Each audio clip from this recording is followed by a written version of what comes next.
Isuzu 6HK1 na makina, engine.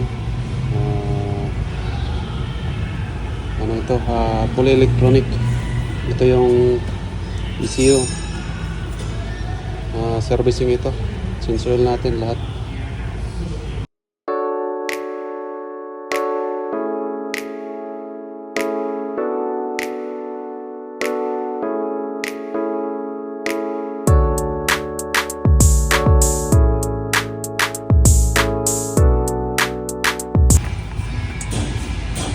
Ang oil capacity pala nito is 13.5 liters.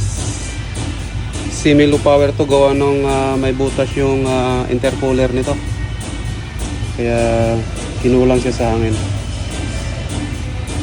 Mamaya papalitan natin yung ano nito. Depende sa customer. Yung intercooler. Ito yung butas ng aftercooler mga paro. Oh. Parang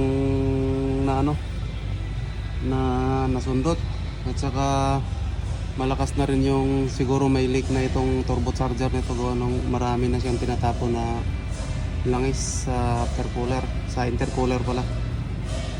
Yun yung butas ng intercooler.